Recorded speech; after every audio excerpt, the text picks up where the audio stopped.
The protagonist replied that he would have to look at it with his eyes wide open. The guy told Kin to look at his tablets. There is a number on each plaque. Whoever has the same number with him will be his opponent. The protagonist had number 5. He was wondering who would fall under his arm in the first round. The guy told those with number 1 to get ready for a duel. The rest must leave the fighting area of the arena. 2 people entered the arena, and one of them was a purple Cyclops. The first duel began. They both folded their hands and said they were ready to start. Then the Cyclops opened his mouth and let out a huge better fire. Immediately, his opponent plopped down on the ground. The evil Cyclops immediately began to taunt his opponent. Wang, watching this quick battle, laughed and noticed that even the worthless with the sacred fire of the first rank came here to take a chance. Wang replied that there was an unlimited supply of fools in this empire. Then the second duel began, and the monk also very quickly defeated his opponent using a certain blue aura. The third and fourth duels took place very quickly, literally in a few moments. Finally came the fifth, where the protagonist should fight. He was standing in front of his mighty opponent, who was an order of magnitude bigger than Kin. He said that a cute youngster was standing in front of him and advised him to give up early, then he might survive. Kin just exhaled, gave him the middle finger and asked him not to talk, but rather to attack. Of course, his opponent got angry and immediately used his abilities. The aura of a purple tiger appeared behind him and he said that he had asked for death himself. The protagonist was surprised by such words and sarcastically asked if it was true. The girl noticed that such a participant could have gone far if he had not caught Kinyu in the first round. The man immediately asked for him with the words that he would die as soon as possible. But with a simple wave of his hand, he literally knocked him out of the arena so that he flew far back and crashed into the wall. All the people watching the fight were very surprised and a little scared by such ferocious power. The girl noticed that one move was enough for Kin to defeat a warrior with a sacred fire of the third rank, and therefore she realized that he was much stronger than she had imagined. Kin was already bored and passing by the evil duo. Wang told him that he was rejoicing early because he didn't have long left. After that, Wang Fei won the 6th duel and Wang Chuan won the 7th. The unnamed participant also won, and Chu Hanyi won. Then the guy standing next to the old man said that he got bored looking at it and suggested that he put bets on it to cheer up the situation. The old man agreed with him and asked what the rest of the respected gentlemen would say. Others also supported this idea. The guy put a bone and muscle strengthening pill of the third rank on Wang Fei. The old man laughed and also decided to bet on him. He delivered a hand-forged weapon, the Sword of Inflexibility. The girl replied that both respected gentlemen had delivered very valuable items. Then her Temple of the Heart of the Buddha will make a proportionate bet. She raised her hand and said that this armor was reinforced with heavenly crystals. The Temple of the Buddha's Heart puts on Kin. The huge warrior placed a third-rank ruthlessness pill on Wang Chuan. Another girl put the lower black-level floating clouds technique on Chu Hanyi. Bets were placed and items soared up. The people looking at them were very surprised. A certain guy noticed that the 4 great sects live too well if they are willing to part with such values for fun. To which the other guy replied that he didn't even have a sacred fire. They understood that if they could not join one of the sects, then perhaps they would at least be taken by the court of revenge. Anything is better than his current life. The mysterious girl laughed and asked what if they had put everything on the wrong ones, to which the guy replied that if all their horses lose, then they will give everything to the winner of the competition. There is nothing wrong with that. The girl was happy about this and roughly calculated that only she and Kin had a chance of winning, from which he was very surprised when she pointed her finger at him. He didn't understand why she turned all the arrows on him. Wang shouted at her to dream on. Maybe she and Kin had a chance to win the Sacred Fire competition if he didn't participate in it. But he felt that they were unlucky. He is firmly aiming to become a winner. The crowd of people agreed with him, because they also knew how to do something and wanted to show themselves. One of the guild came down to the arena and asked them to stop, because it was time to move on to the second round. The second round will be held on the principle of every man for himself. Immediately Wang and Huang looked at the protagonist very viciously. He was standing in the center and everyone was glaring at him and preparing to attack. He understood that, apparently, many of them had already been bribed, so he considered them naive fools. The guy added that the second round will last until one smoking stick burns out. The last 4 standing contestants will advance to the third round. In the first round, the weakest were eliminated, and in the second they will have to pass a real fire test. All warriors will be allowed to use only the power of their sacred fire. Edged weapons and hand-to-hand combat are prohibited. He raised his hand and announced that the second round was starting right now. Immediately, all the spectators shouted with delight. Immediately, everyone prepared to attack Kin. They used their fire and told him to die. Qin told him to attack them. He wanted to see if any of them would be able to cause him problems. Everyone got angry, and the guy said that even before he died, his mouth wouldn't close. They all fired their fire at the protagonist from all sides. Zio saw that everyone was a crowd for one and considered it shameless. One of the girls was very worried about Kinyu, and immediately an explosion occurred,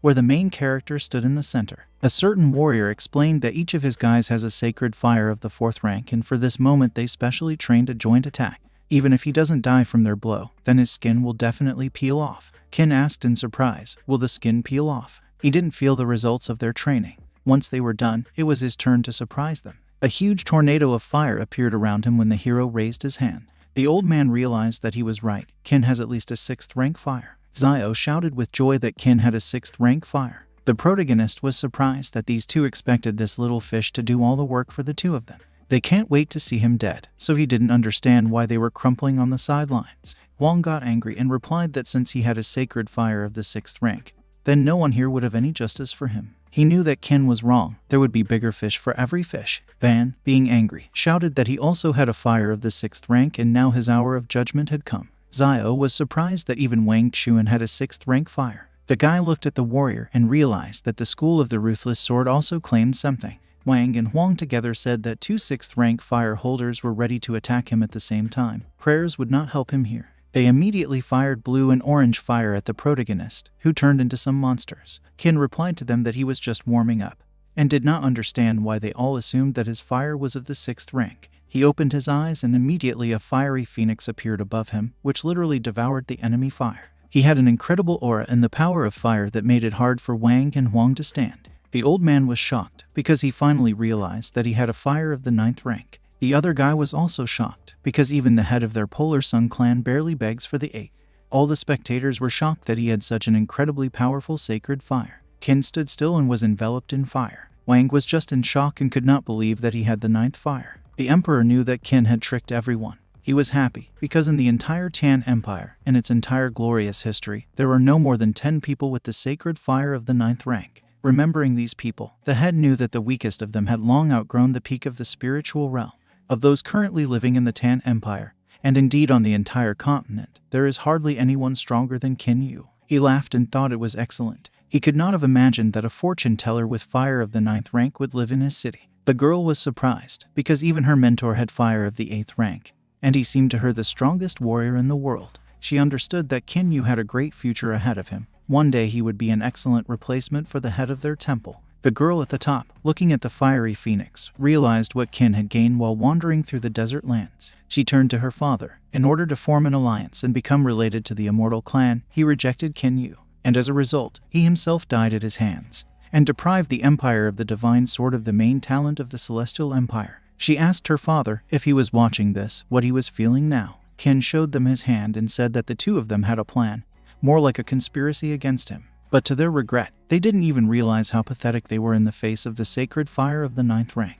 The protagonist fired at them and they flew away from the arena. Both rivals crashed into the ground and lost consciousness. He didn't want to kill them now, because they might still be useful. When the day of activation of the ancient relic comes, then they will die. Then he created a fire around himself and taking off believed that the competition should be completed. After everyone was convinced that he had a fire of the 9th rank, there is no sense in the 3rd round anymore. He raised his hand and started creating a huge fireball. Zio was surprised and didn't understand what he was doing. The nameless girl realized that this was a heavenly suppression of fire. She thought that this time she had not arrived in the human world for nothing. He sent the ball down with the aim of suppressing someone else's fire. Immediately, a huge carcass of fire rushed down and everyone began to run and flee. Immediately, a huge explosion thundered and a fiery vortex appeared. The emperor realized that during the 2nd round, one participant burns out the fire of all the others. There has never been such a thing in the history of the competition. After the fire died down, and all the people were lying on the ground, Shu Hanni jumped out and considered Qin a real madman. Then a familiar girl also appeared, who thought that her father was right when he said that it can be fun and interesting in the world of ordinary mortals. She hoped that by the time they next met, Qin would be even stronger. The protagonist went down to the arena and realized that he was left alone here. He considered that he was becoming the winner of the competition. All the guild heads were shocked by such a picture, and Huan woke up and realized that he had deprived him of the sacred fire of the 6th rank. He believed that he and only he should have been the winner of the competition. He got very angry and shouted that Qin should live at the bottom of society in the Divine Sword Empire, and not pretend to be a great warrior in their Tan Empire. He wanted to kill him, and he doesn't care what rank. He has fire. He was and remains a non-entity of the first spiritual kingdom. Wang Fei stood up and tore his clothes. He wanted to become a winner today by any means, because no one will stop him. He immediately used the force and jumped straight into the arena. A moment later, he was already on Qin and shouted for him to die. But the protagonist stood unperturbed. The girl shouted at him to dodge and turning around. Qin said that he wanted to give him life, but he refused the gift. He used the Yazi dragon technique, and immediately a purple giant appeared around Qin and growled violently. Wan was surprised and received a blow from the monster. He plopped down on the ground and coughed up blood. He didn't understand why he couldn't kill him. Such scum as he must crawl under his feet, and therefore did not understand how he managed to survive time after time. He won't calm down. He won't accept it for anything. Wan took a spear and, calling it a real trash, threw it straight at Wan at the speed of sound. He flew straight to the wall and crashed into it. His carcass was hanging right above the arena, and everyone saw his body. The old man saw the divine weapon of the first stage and realized what kind of glow he saw when he got here. Wan's body was hanging very high. The old man was outraged that Qin not only had a fire of the 9th rank, but also a weapon of the first stage. The guy shouted how Qin dared to kill the protege of the Polar Sun clan. Qin regained the spear of the god of war and pointed it at him and asked why Wang could try to kill him, but he could not. He warned him that if he kept yapping like a dog, he would kill him too. The guy got angry with his words and wanted to see how he would kill him. Qian Shong immediately intervened and asked him to stop. She said that Qin was now being looked after by the Temple of the Buddha's Heart. If he wanted to fight him, he had to ask her permission first. She asked if he wanted to become an enemy of her temple. Qin asked her not to interfere. If he wants to go to the afterlife after his protege, then she should not interfere with him. Qian Shan was surprised by his words, and the guy got even more angry and replied that he had run into himself. He used the force to jump up and in the air used the technique of the black mid-level polar sun at the zenith. A certain sphere appeared above him, and the girl realized that only 3 of the best students of the Polar Sun clan could master this technique. If executed correctly, it is no less destructive than the black techniques of the highest level. He shouted that even if he had a fire of the 9th rank, even if he had killed a warrior on whom their clan had pinned hopes, but he had nothing to oppose the black medium-level technique. He flew straight at him and shouted that he was dead. A huge sphere rushed at him, which destroyed everything in its path. Qin was surprised when he heard about this technique, and he decided to use his spear. He felt that this was a great reason to use the spear of the god of war in full force. He used the Earth's highest level spear of the heavenly thunderstorm technique. He pierced the sphere with a spear, so that the earth began to break even under Sinai. Immediately, the spear began to enter inside and destroy the sphere. The guy was very surprised and didn't understand what was going on. He was hit by the purple aura of Qin, and the girls realized that this was an earth-level technique. Zio didn't understand how many trump cards Qin had up his sleeve. The old man was very angry and did not understand what had happened to him in the desert lands. Then the guy's body fell to the ground and he couldn't fight anymore. In an instant, Qin walked up to him and pointed his spear at his throat. He told him that he would send him to Huan. Qian Shan shouted that he should not be killed, but Qin did not listen to her and stuck his spear into the body of the spiritual son of the Polar Sun clan. Before he died, he asked the Taoist elder if he would continue to stand aside, and how he would explain himself to his clan for this. The old man got angry and shouted that there was a measure for everything and ordered Qin not to touch him. He created some discs and sent it to Qin, but the protagonist in response called the dragon Yazi to stop the old man's attack. The monster squeezed the disc so hard that it began to crack and after a moment simply collapsed. The dying guy asked his grandfather to save him. Immediately, Qin yanked the spear from his throat. The guy's hand plopped down on the ground, and as Qin said, "Now this dog will keep Wang Fei company in the afterlife." First, Qin killed his beloved disciple, and after that, the spiritual son of the Polar Sun clan, and therefore there is no excuse. And the fact that he was able to awaken the sacred fire of the 9th rank will not save him. The old man wanted to destroy him. Qin laughed in his face at his words. Then he abruptly became serious and replied to this old dog, so that he would see how he himself would not destroy him. He hurt her beloved, mocked her in every way, and has long been his sworn enemy. He pointed his spear at him, which made grandfather a little surprised. The emperor pondered. Since Qin has a long-standing dislike for the Taoist elder, he was wondering who this girl, whom he called his beloved, was. The old man had no idea how he provoked such self-hatred. He is very young, was able to kill Chu Lin, possesses a 9th rank sacred fire and an earth-level technique. He really is extremely gifted. However, the old man used the technique and summoned a little purple skull and noted that he had long since reached the peak of the spiritual realm. Killing him for the old man is like crushing an ant. He summoned the purple whip, the divine weapon of the first stage. The warrior was surprised when he saw the divine weapon of the first stage combined with the black technique of the highest level. It seemed to him that the old man had already decided to kill him. He swung the whip and hit the ground. The protagonist summoned the phoenix and his purple dragon, which mixed into something single, and the energy went into the spear. Qin moved forward with his weapon and the ground broke under Qin. The old man shouted that he was too weak, and immediately Qin flew up and the old man asked what else the protagonist was capable. In the air, Qin was in great pain and shouted to Prince Shen to give him a strength release pill. Jiang Nan was surprised and threw him this pill. After grabbing it, Qin immediately ate it and immediately felt something. There was a blue explosion and something started happening to Qin. The old man laughed at him. Because it would take many years to assimilate the 4-component strength release pill, he was so stupid that he expected to make a breakthrough immediately after swallowing it. But then he saw another picture. Qin's muscles changed and his clothes literally tore apart on him. There was a mysterious blue dragon seal on his forehead. Then an aura avatar appeared around him, and the old man's legs were literally shaking. He didn't understand how such a thing was possible, as he had already assimilated the power release pill. His strength corresponds to the peak of the spiritual realm, so the old man did not understand how he managed to develop so rapidly after barely swallowing a pill. Immediately, a spear was pointed at him. There were already 3 creatures around Qin: a fiery phoenix, a purple dragon, and a blue demon cat. Qin shouted for that old dog to taste his spear again. He threw a spear at him that was equipped with 3 auras. The old man was very scared and therefore used the purple whip to try to defend against his attack. He twisted the whip to deflect the spear. Immediately, he drove into the old man that the arena cracked under him, and it was very painful and hard for the old man. Immediately there was a strong explosion, which made all the viewers as uncomfortable as possible. Even Emperor Zhen felt the incredible power. Then he opened his eyes and was just in shock.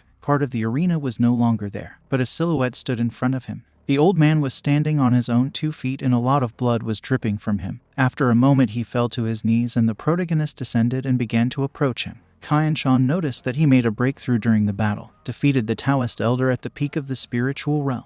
Qin Yu's strength is much scarier than she could have imagined. The emperor was also in shock. The warrior realized that he was very lucky that he did not accidentally have a snack with this demon. Otherwise he could have doomed the entire merciless sword school to death. Qin slowly approached the old man and his spear cut the ground while his opponent was lying on the ground.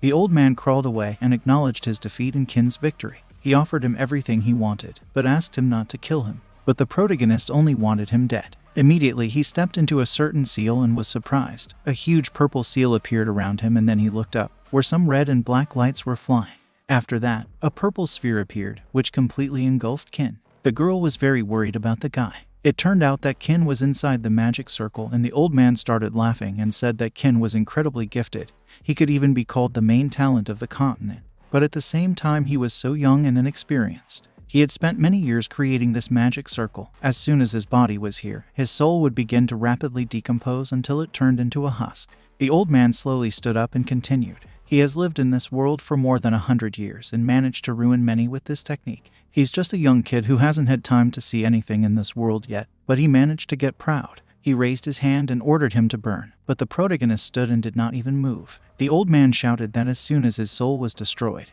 his sacred fire would get to him and laughed a lot. But immediately a blue demon appeared and began attacking the dome.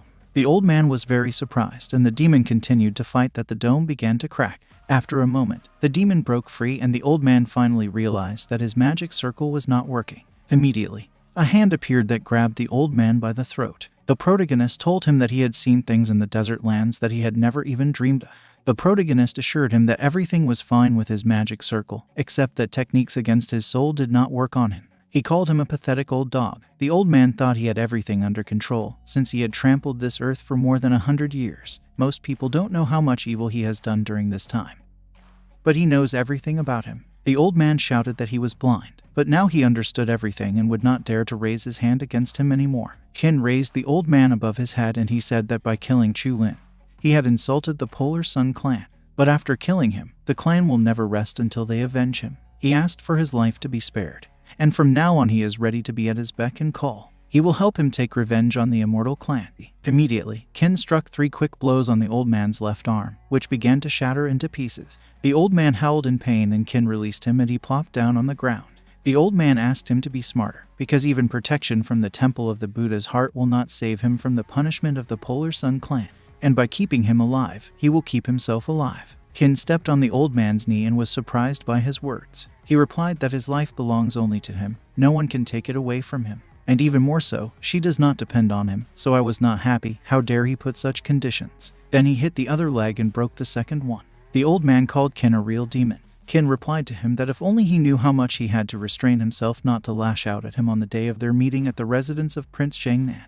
But at that moment he was not strong enough yet, and he constantly told himself that he needed to be patient a little. Qin was very angry and could no longer restrain himself. He hit the old man with his fist that he started screaming in pain again. The protagonist assured him that right now his anger would not be pacified. The old man gave up. In the end, it is not shameful to die at the hands of a great warrior. But before he died, he wanted to understand what he had offended him with. Qin stepped on him and grandfather yelled again. Qin replied that in the first year of his reign, he captured King Yao by order of Lai King. Not only did he grind all her bones, but he also chained her in a pit of death in the desert lands. The pit of death is known as one of the most terrible places for torturing people. Even the slightest touch to the skin there causes unbearable pain. This fate is much worse than death, and in that place he bullied her for 3 whole months. The old man didn't understand what he was talking about, because Lai King Yao is still alive. He assured that he was not guilty of anything. He asked him not to kill undeservedly. But the protagonist created a ball of fire and ordered him to go to hell. He created an incredibly powerful fire that could be seen from anywhere in the city. In a moment, nothing was left of the old man. Xiao and the emperor were very surprised, and Qin was standing in the place where the old man had been a moment ago. All the girls looked at Qin and were very embarrassed. Finally, the Taoist elder is dead. The next ones in his line are that filthy couple. After that, we are shown the empire of the divine sword. There was a former friend of Qin and his ex-girlfriend sitting there, who was sucking some power out of the girl. Everything depended on whether he could awaken the seal of immortality. Immediately absorbing enough energy, he ordered it to appear, and this entity rushed at him and literally was inside him, from which strange things began to happen to him. Even the spiritual angel was surprised when he felt the incredible power. After a moment, he landed on the ground, and it turned out that this guy had awakened a similar power that Qin had received recently. Zhao Dian laughed. Because it was the supreme seal, he managed to awaken it.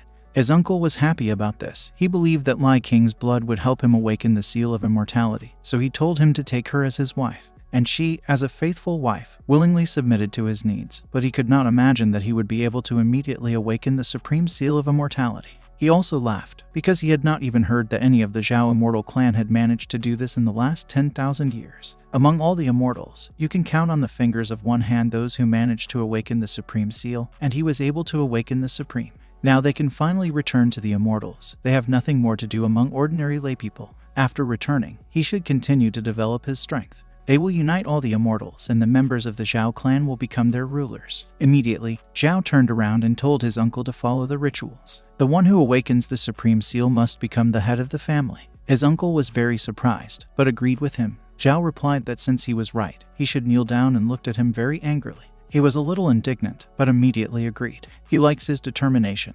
That's exactly the kind of leader their family lacked. They need a cold-blooded tyrant. Immediately, he knelt down and said that Zhao Huang, an immortal of the Zhao clan in the 147th generation, welcomes the new head of the Zhao clan. Diane told him to spread the order among the members of their family. Let them descend into this world to bow to him. The uncle agreed with him, while calling him master. Diane ordered him to get up, and he obeyed. He was wondering what to do with Lai King. Diane replied that although she was a mere mortal, she had sunk into his soul because she knows how to be affectionate. He wanted her to stay by his side, and Zhao Huang agreed with him. Then he opened his eyes, and Diane was no longer by his side. After that, we are shown the residence of Prince Jiangnan. The emperor said that he had lived in this world for many years, but no one was as amazing as young Qin did. He is not even 18 yet, but he was able to kill a great Taoist elder. Then he turned around and put his hand on Qin and said that this old man was closely related to the Polar Sun clan. First he killed Chu Lin, and then the Taoist elder. The Polar Sun clan will not rest until it takes revenge on him. Kai Shang added that the Polar Sun clan, although a little stronger than her temple of the heart of the Buddha, but they would not dare to declare war on them. If Qin joins their temple, then she guarantees his complete safety. Another girl asked if she thought the Jasper Fairy clan couldn't protect him. He doesn't have to join her temple. Kai and Shan viciously asked Bai Feifei what she meant by that, to which she replied that Lai King Yao was their best student. Most likely she would become the next head of the clan. Besides, she grew up with Qin and was his faithful friend, so this is a good reason to choose the Jasper Fairy clan. Then Bai stood up and asked if Qin wanted to join her clan. If he joined, he would promise him on behalf of the head of her clan that Lai Qingyao would be appointed to the position of deputy head within 3 years, and he knows that the position of the steward, which is identical in authority to the deputy. Qianshong got angry and shouted that the temple of the Buddha's heart could offer similar conditions. The emperor thought to himself that he was not his advisor here. He would have to make the choice himself. Qin thoughtfully replied that he would not join any of them. The girls were surprised by his answer, but Qin decided to go to the temple of the Buddha's heart to train there for a while. Qianshong realized that the heavenly stone of the sacred fire would be transferred to the sole use of her temple, and so she thanked him. The girl thought that if he did not want to join her temple, then so be it. Although she understood that given his talent, Qin deserved much more. Bai understood Qin and decided to leave. Leaving, Qin looked very viciously after her, because he did not really like the Jasper Fairy clan.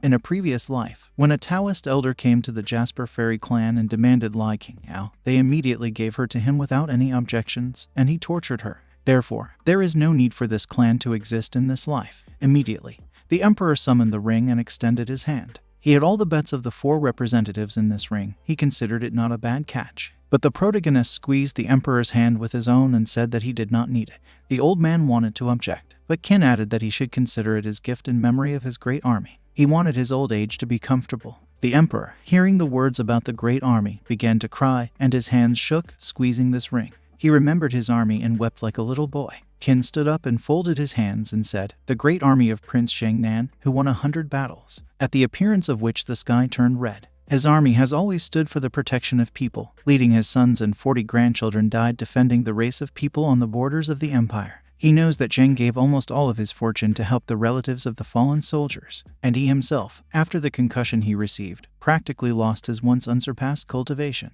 He considered him a real hero, and wanted to express his gratitude on behalf of all those who survived thanks to his great army." Zhen was very moved and stood up and put his hands on Qin's shoulders. He just wanted to tell him. Qin asked the prince not to worry, no matter what heights he has reached in his cultivation.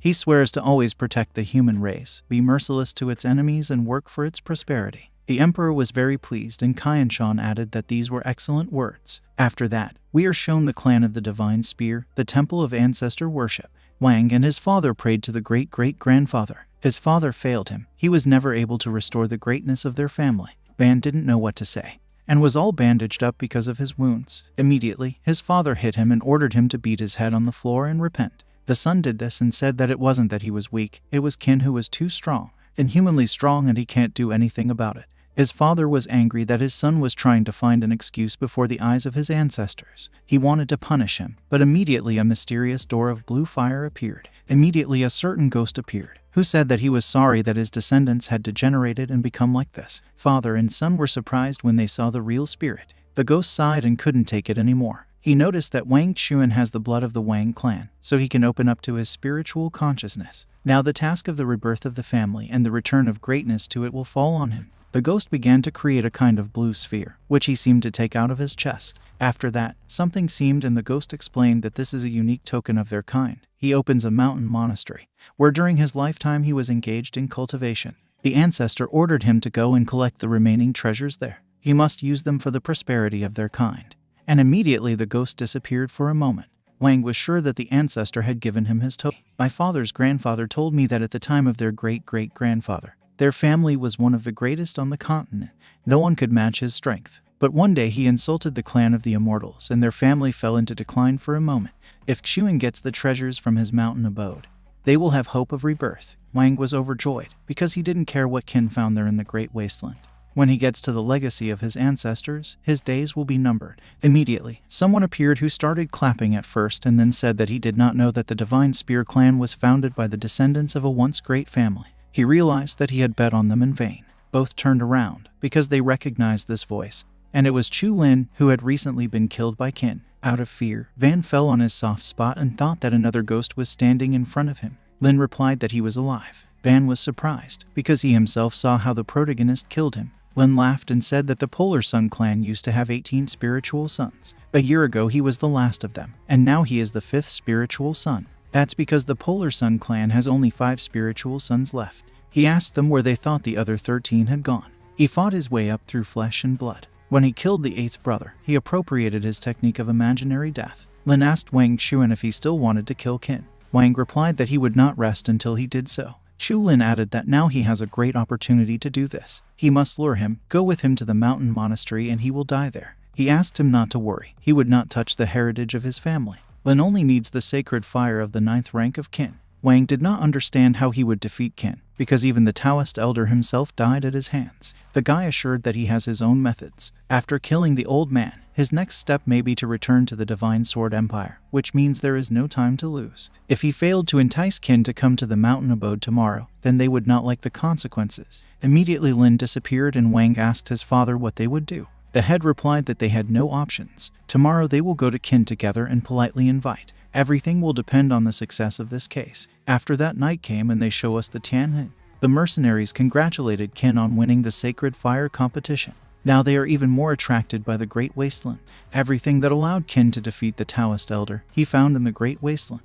Qin replied that all these were trifles that did not deserve attention. The important thing is that tomorrow he will go to the Divine Sword Empire to take revenge on his old enemies. As for the two of them, he approached them and asked them to listen to him carefully. From his words, the girls were very surprised and shocked. The next day at the residence of Prince Shengnan, the Emperor, Xiao, Qianshan and Wanner literally surrounded the protagonist. Wanner wished him an easy road. Xiao asked him to be careful, even though he killed a Taoist elder. But Zhao Dian is a descendant of the Immortal Clan, and he has very powerful patrons. Qin asked her not to worry, because this time Zhao Dian will not escape death. Grabbing the staff and summoning the ring, Qin thought it was a piece of cake. Then he held out the ring and a certain aura began to fly into it. After that, he wanted to use the power of these 3 divine weapons to strengthen the spear of the god of war. Wang and his father were literally in shock, and immediately a certain glow appeared and it turned into a golden card. The protagonist, looking at this, assumed that it was a token with the seal of immortality. He was surprised, because only immortals or their descendants can awaken the seal of immortality. After awakening the seal of immortality, the power of those awakened from their original level.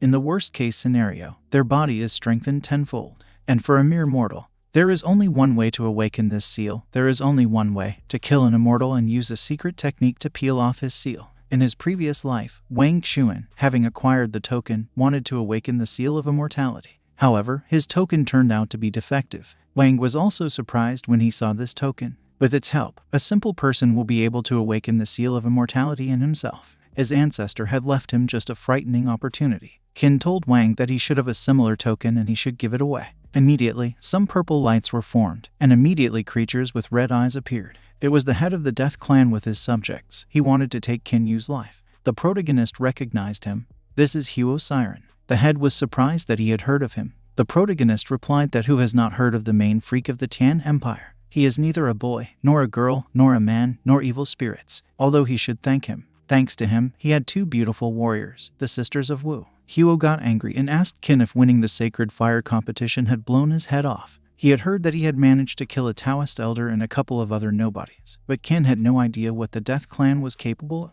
The monsters stood around him and Huo added that these 4 are the best fighters of his clan, each of them at the peak of the spiritual realm.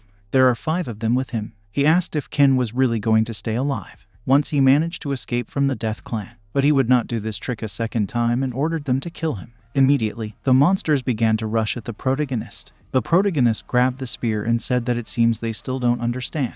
The fact that he was able to kill the Das Elder should have hinted to them that he could kill several fighters at once at the peak of the spiritual realm and immediately summon the purple dragon. His 2 enemies were very surprised. Then he summoned a phoenix, which attacked the other 2. All 4 of them flew into the walls and already lost consciousness. They were destroyed literally in one blow. Wang and his father were surprised that he killed 4 people at the peak of the spiritual realm with one blow of a spear. Then Qin held out his spear and asked if there were still trumps up his sleeve and asked him to lay it out. Huo laughed and replied that Qin probably didn't know that their Death Clan was famous for owning the secret art of creating gold. There was a haze behind, and 4 pairs of red eyes appeared from there. Immediately, his assistant stood up and Huo added that he had long ago turned these 4 into controlled golems, which are almost impossible to destroy. Although Qin is strong, there is no reception against non-killed creatures. He shouted again that he had been captured. Immediately, these 4 rushed straight at him. Qin summoned the dragon Yazi again. The dragon grabbed these 4 and squeezed them very hard. Then the dragon clapped his hands and literally turned these 4 into one substance. Qin wanted to prove that something could definitely be done with them. The demon made a ball out of them and threw them right next to Huo's face and drove them into the wall. He screamed violently, because Kin had no idea how much spiritual strength and blood had gone into their creation. Immediately, Kin punched Huo in the face with his fist, which already bled from his nose. Then he grabbed his clothes and picked him up and asked whose blood. He didn't use his own blood. How many people he has ruined for this. Then, hitting him in the stomach, he added that Huo practices forbidden techniques, using the blood of strangers for this. He is a monster who cannot be forgiven either from people or from the gods. Huo was very hurt from a blow to the stomach that he started spitting blood. Then Kin pierced him with a spear and throwing the body said that today he would avenge all the innocent souls that he had ruined. Then there was an explosion and Huo was already nailed to the wall with a spear. Kin looked at the father and son and asked if this was their plan and considered it weak. But Huo wasn't going to give up. He was still alive. To Kin's surprise, he asked how dare he. Pulling out his spear, he asked again how dare he. Huo began to rise from his knees. And then a certain black aura began to escape from his mouth. After a moment, a huge red sphere formed above Kin. Huo himself began to transform into something. His hands became like bones. And additional hands appeared, and he himself became like a skeleton and at the same time was simply gigantic. Kin realized that he had turned himself into a golem and found him incredibly pathetic. The head of death shouted that he was only half a golem, and he would rather feel sorry for himself. He jumped up to prepare to attack Kin. He wanted to pierce his body with his iron bones and shouted for him to die. But the protagonist used his spear and put it up. The huge Huo still hit the ground, which formed a huge red flash. From this blow, Kin already flew away along with the staff. The protagonist realized that after turning into a golem, his body has significantly strengthened and is now not inferior in strength to the first stage of the Destroying Kingdom. Huo growled strongly at Kin and immediately attacked him on his two hands. But the protagonist managed to defend himself. The hero realized that the situation was very bad, and bloody wounds appeared on his elbows. Immediately, Huo leaned on him with all his strength. The golem asked what he would do now. He started attacking him again with all his might and then an explosion thundered. Huo stepped back and said that he would now turn him into a golem. He congratulated him, because he would be the first in history with the sacred fire of the 9th rank. Kin wondered if the strength of the dragon Yazi was not enough to withstand the power of the Destroying Kingdom. Kin asked Huo Sijin to get ready, because now he will show him something interesting. He summoned all his beasts, a blue cat, a purple dragon, and a red phoenix. The dragon began to absorb the aura of these beasts. Huo was surprised that he had an instant body strengthening technique, but he didn't want to let him do it. He was already near him and was preparing to launch an attack. With both hands, he hit the ground, where Kin is then, that a huge crack formed in the floor. Wang and his father flew away from the shock wave. Raising his hand and looking into it, Huo said that if he had known that killing this kid would be so troublesome. But then he decided that it didn't matter, although he spent a significant part of his resources on it. But it was worth it to close the issue with Kin forever. Then he saw the silhouette of a man in the smoke and was surprised. Kin raised his hand, which was equipped with the aura of the dragon Yazi. Huo didn't understand how such a thing was possible. Kin asked him if he liked this technique. Huo shouted that Kin was not a man, but a werewolf. Wang was surprised to realize that Kin was half dragon. The protagonist replied to them all that he only decided to fill his body with the power of the dragon Yazi. Unfortunately, his cultivation has limits and the strength of all his legendary beasts was only enough to strengthen one arm. However, the final result corresponds to the 3rd stage of the Destroying Kingdom. Immediately, Kin launched an attack and the dragon Yazi appeared. He hit right at Huo, who started coughing up blood and ended the blow with Huo flying far ahead. After a moment, he returned to his native body. He fell to the ground and realized that this was the end.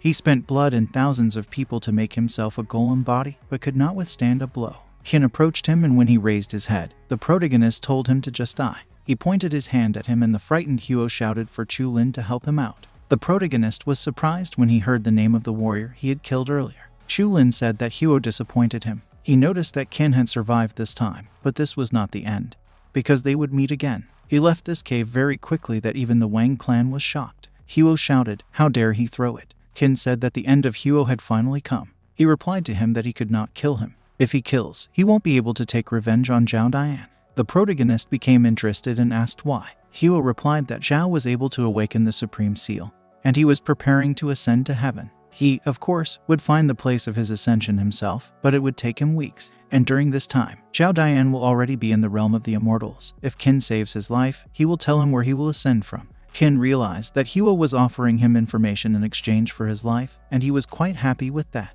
Huo was overjoyed and asked Kin to swear with his soul that he would not kill him. Kin raised his hand and swore that he would not kill him. Huo said that according to the information that his clan managed to get, the ascension procedure will take place on Mount Chifeng, in the southwest of the Divine Sword Empire. Qin has a maximum of 10 days. If he does not get there in that time, then Zhao Dian will be in the heavenly kingdom, and in this life he will not take revenge on him. Qin replied that given that he had provided him with such valuable information, he decided to kill him quickly. He raised it above his head, and surprised Huo replied that Qin did not keep his word.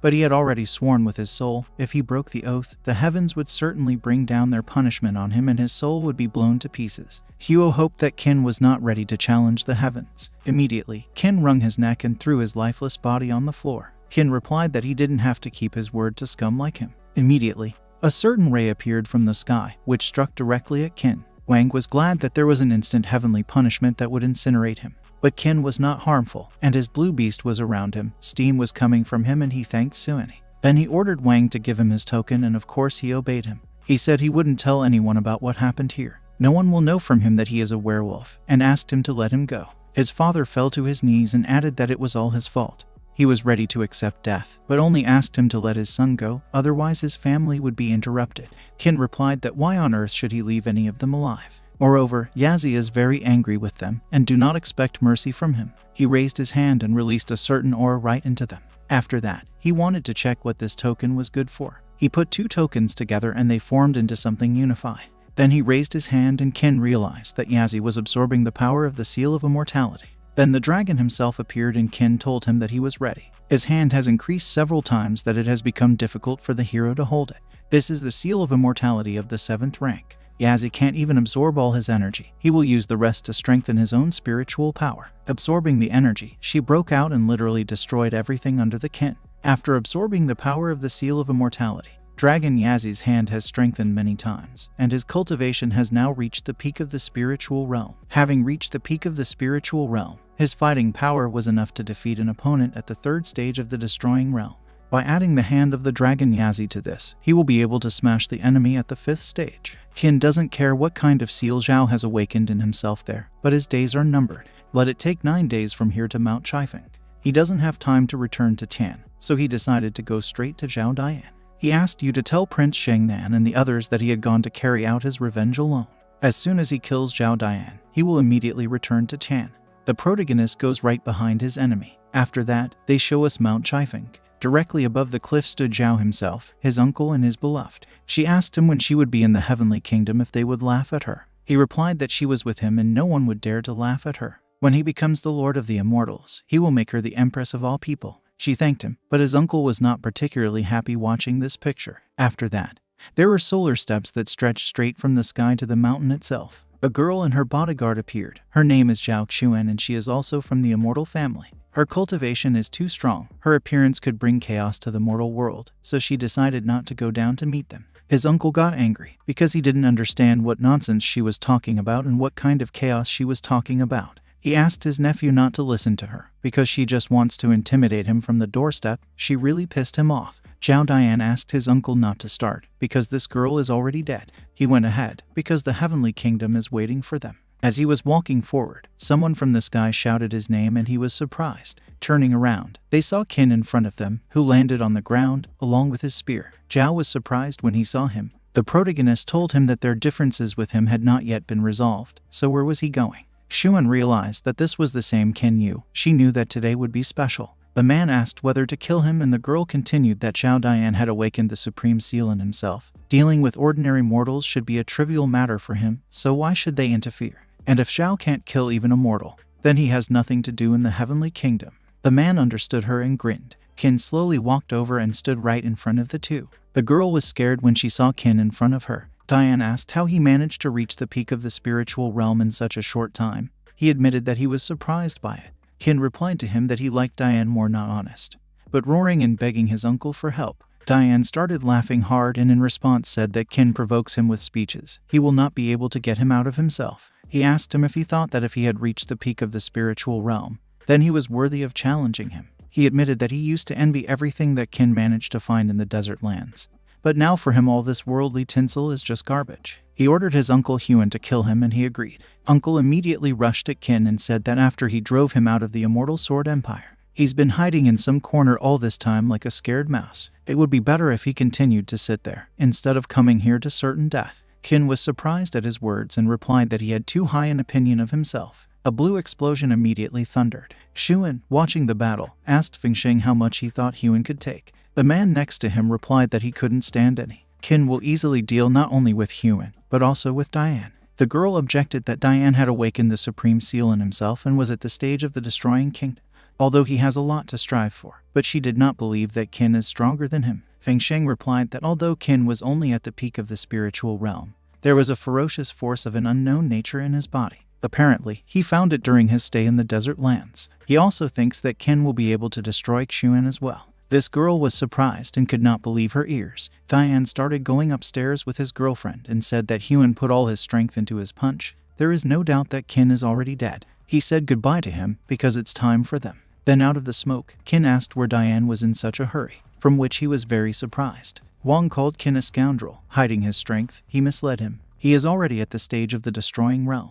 Qin held him by the throat and Huang got angry that he should have killed him when there was an ideal chance for this. Qin replied that unfortunately, not everyone gets a second chance, and he definitely doesn't have one, and said goodbye to him. He immediately wrung his neck. Then he threw Huang's lifeless body and told Diane that his uncle was a weakling. Diane got very angry and shouted his name. He began to use his power. He formed a third eye. Qin also got ready and stood up and asked Diane to show his strength of the vaunted seal. Immediately, Zhao formed a sword from his black aura. He said that since the day Qin defeated him, everything has changed a lot. The protagonist understood that Zhao Dian's strength surpasses the peak of the spiritual realm. He has entered the stage of the destructive realm. In addition, the Seal of Immortality enhances the power of his divine weapon. It will be much more difficult to deal with him than with golems. Then Diane jumped on Qin and shouted for him to finally die. Qin prepared to answer him and holding the spear sent the energy straight there. He used the Heavenly Thunder Spear. Flying away, Qin felt a powerful blow. He decided to put this round on his account. A sword appeared out of the smoke and he asked if Qin understood that he was no longer his rival. But the protagonist managed to dodge and lowered his head. Then he saw Dan's leg in front of him, which was preparing to attack him, but Qin grabbed him by it and spinning him hit the ground very hard. The hero said that it was too early for him to celebrate the victory. Diane felt a very strong blow. Then both stood up and rushed at each other. Diane wanted to try again, and Qin did not refuse him. Hitting each other formed a kind of flash of different colors. They continued to strike each other mercilessly. Qin punched him in the stomach and Diane flew far up. Qin then shouted to him to feel his second spear. Jumping up, he summoned the second Heavenly Thunder Spear, Spirit of Rage, and flew with him straight to Diane. He hit it and Diane flew down with the aura from the spear. Then Qin went down and told him to get out, because he knows that he cannot be killed with such a blow. The aura continued to destroy the earth. Diane immediately appeared, who said of course his clothes were destroyed, and he replied that not only was he unable to kill him, he would not be able to damage a single hair on his body. He knew from the very beginning that he couldn't beat him, but the Supreme Seal proved to be even more effective than she expected. Qin was surprised when he heard about such a seal. It was the first time he had heard of such a thing, but apparently it even surpasses the Seal of Immortality. Immediately, Qin jumped up and was behind Qin, which even surprised him. Diane wounded the protagonist's back and carried out a series of attacks on him. After already directing the force into his fist, he hit him right in the stomach and asked why he didn't hold his punch, and Qin flew far ahead. There are continuous streams of power circulating in his body. Qin started to get up and Diane noticed that his strength was already running out. Qin replied that the sight of Diane disgusted him. Diane replied that he felt sorry for Qin. He could have had a great future if fate had been a little more favorable to him, but his destiny was to become a stepping stone on his path to greatness. Qin began to create a red sphere in his hand. After a moment, it turned out to be gigantic and he held it over his head and immediately threw it at Qin so that he would die. He asked him not to be upset. To be a stepping stone on his path to greatness is an honor for a mere mortal. He was luckier than the rest of the good-for-nothing in this world. After a huge explosion thundered and Xuan thought that it was boredom, and that Fengsheng's predictions regarding Qin did not come true. Then she looked at her kinsman in surprise. Fengsheng replied that this was not the end. Diane turned away from the explosion and said that Qin was dead. The vanity of this world was over for him. Ahead of him lies the dominion in the heavenly kingdom.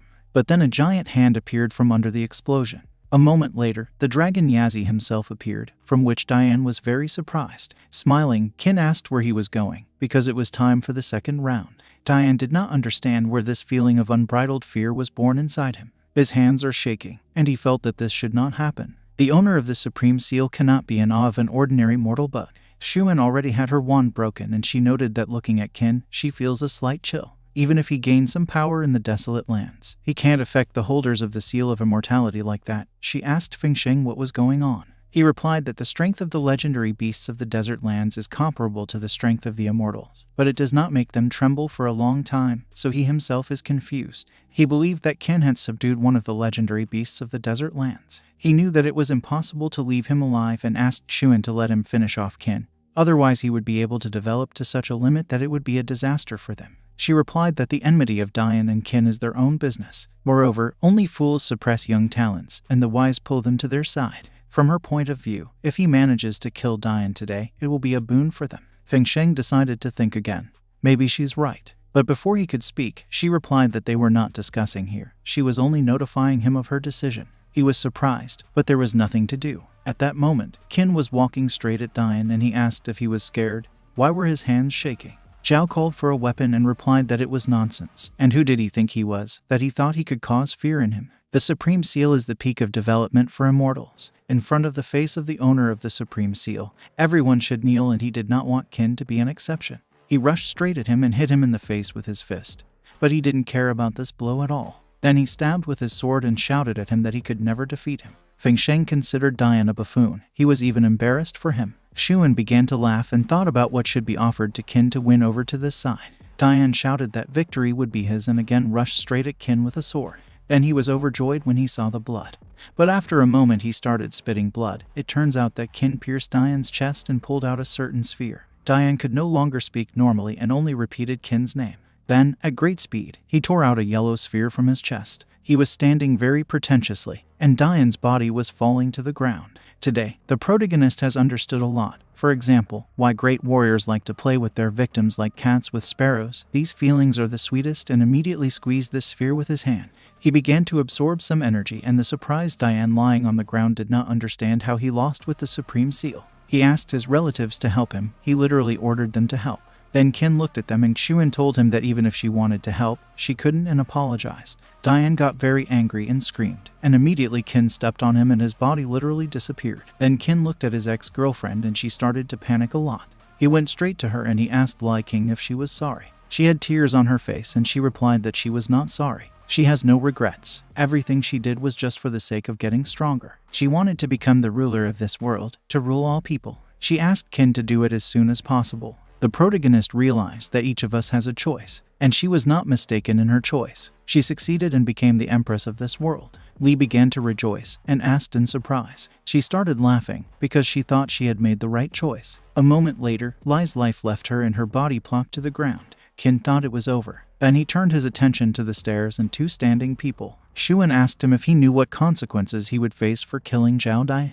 Qin would love to hear that. And she replied that Dian had awakened the Supreme Seal in himself. He was destined to become the ruler of all the immortals from the Zhao clan. Being from the Zhao clan, logically, she should avenge him. Qin said that besides him, only he wanted him dead as much. She asked her not to hold back. She can openly rejoice. Feng Sheng shouted that Qin didn't understand what he was talking about. The protagonist noticed that Feng Sheng is still the same, reacts to all events with the same sour face. He and Xuan were surprised. She did not understand how Qin knew Feng Sheng's name, and thought that he had overheard the conversation, but this was impossible. Immortal conversations are protected by a magical barrier. They didn't understand how he knew about them. Feng Sheng thought this kid was too weird, and didn't understand why Qin was acting like he knew him. The protagonist felt that he was lucky that he was able to kill Zhao Dian so easily today.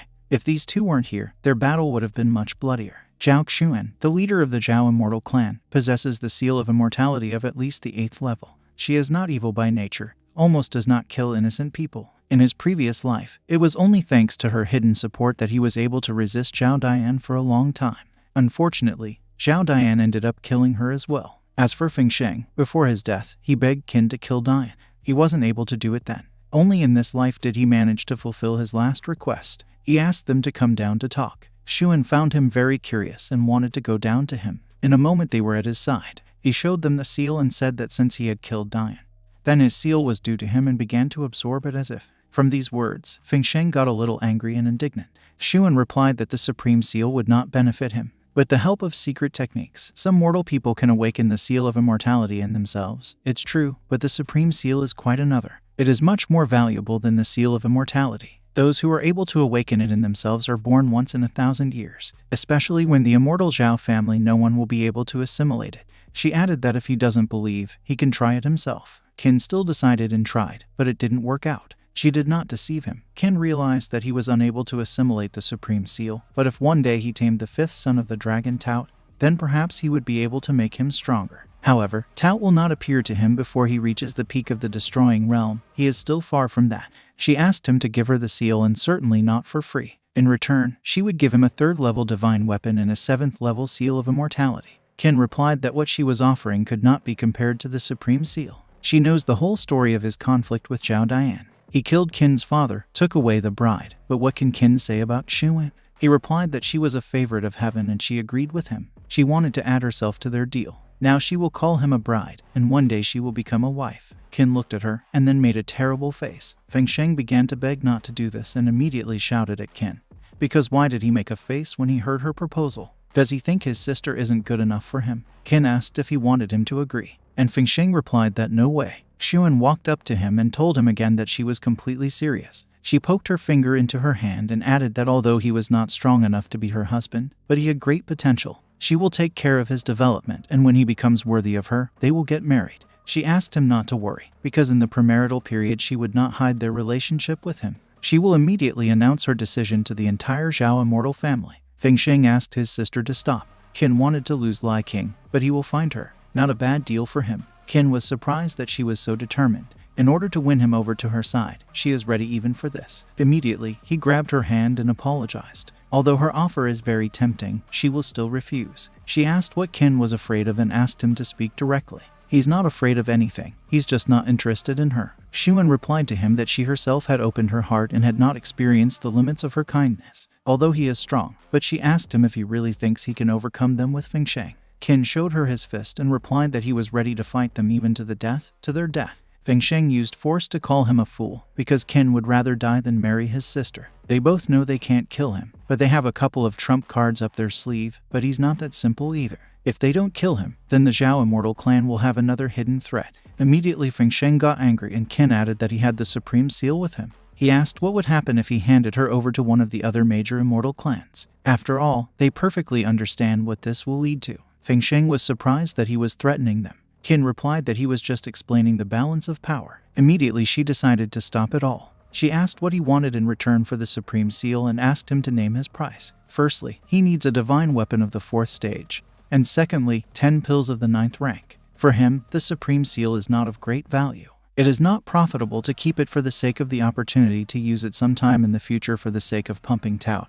He would rather get something that will bring him tangible benefits right now. And third, he needs 3 7th-level immortality seals. Feng Sheng thought it was just a robbery. Qin was glad that he was aware of this, but did not understand why he should say it out loud. Xuan replied that she would give him a 4th-grade divine weapon, but the 9th-grade pills were too valuable. She didn't have that much. She is willing to give him 1 pill of the 9th rank, 10 pills of the 8th and 57th, and of course, the 3 seals of immortality of the 3rd level. Feng Sheng was outraged by this and she added that these things are gainful. You should not worry so much about their loss. Xuan asked if Qin agreed. The protagonist of course agreed and the girl was glad to cooperate and stretched out her hand. Immediately they missed each other with their hands and Qin said that he thought she would give him something. But for some reason she stretched out her hand and the girl realized that the main thing for her was not to get angry from him. After that, these two went up. She was glad that she had finally received the Supreme Seal. Feng Sheng said that this Qin is too arrogant.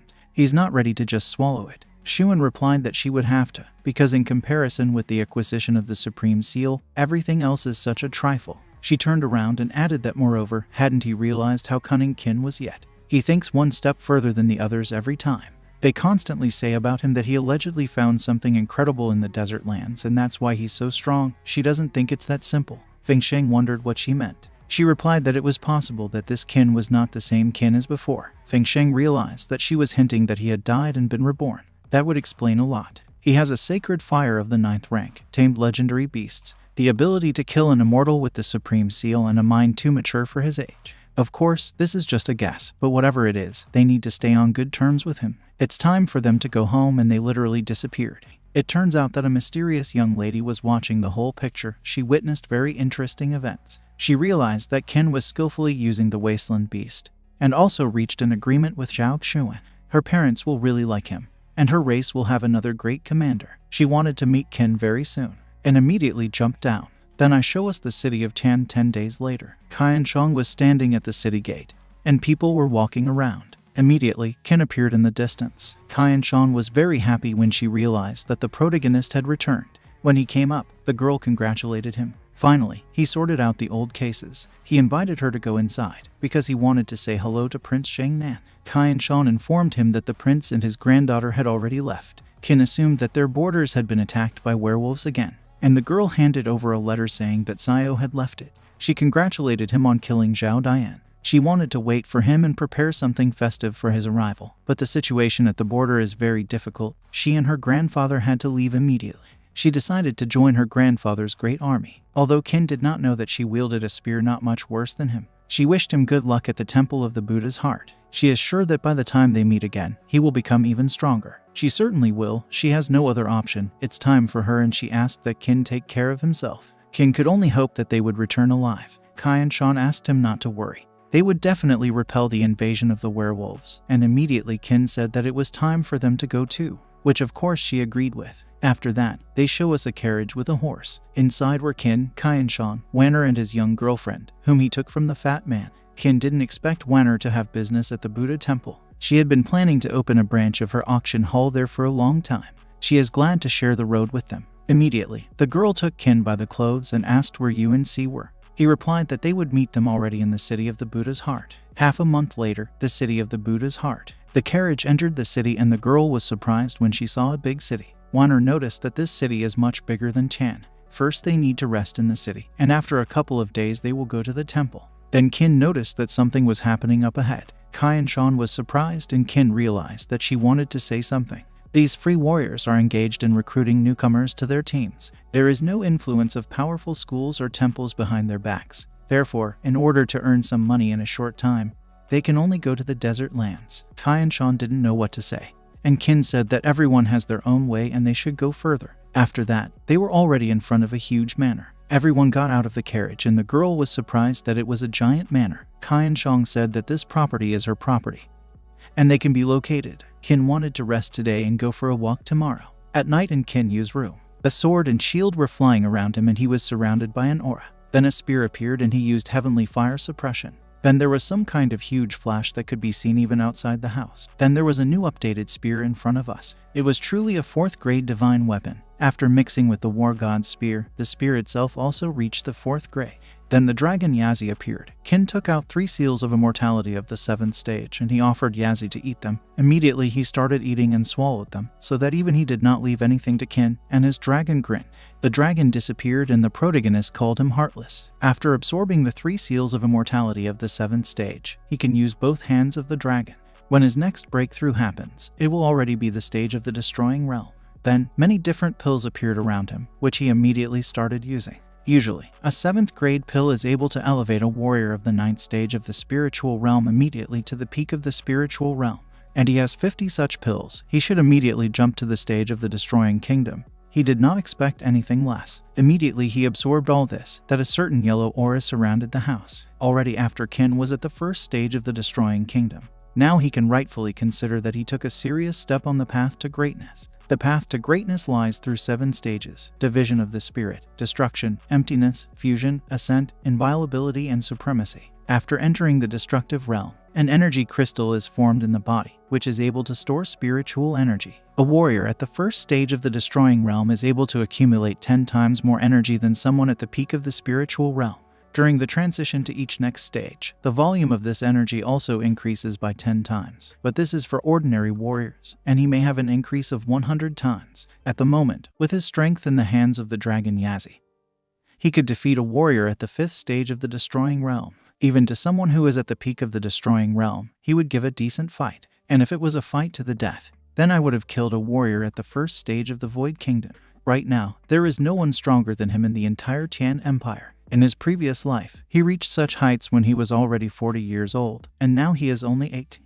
When he reaches the Void Realm, he will go to the Desert Lands again. The Desert Lands are divided into 7 boundaries. The first of them is the border of the Desert Lands. At the border of the Desert Lands, There are mostly ferocious beasts. The strongest of them reach the peak of the spiritual realm, but most of them are at the first or second stage. The second frontier is a giant depression. Most warriors believe that there is nothing scarier than her. In a previous life, he thought so too. But they thought so only because they could not even imagine what other dangers lurk in the desert lands. In his previous life, due to his carelessness, he fell into one of the fractures and found himself in the most unusual place. This was the core of the desert lands. It was then that he got the legacy of the desert lands and all the abilities that he has now. He asked them all to wait, because soon he would awaken and summon them all at once. And at the same time, he will see with his own eyes those 8 last beasts of the wasteland that he failed to subdue in his previous life. Then someone knocked on the door and Kin cleaned everything up and told them to come in.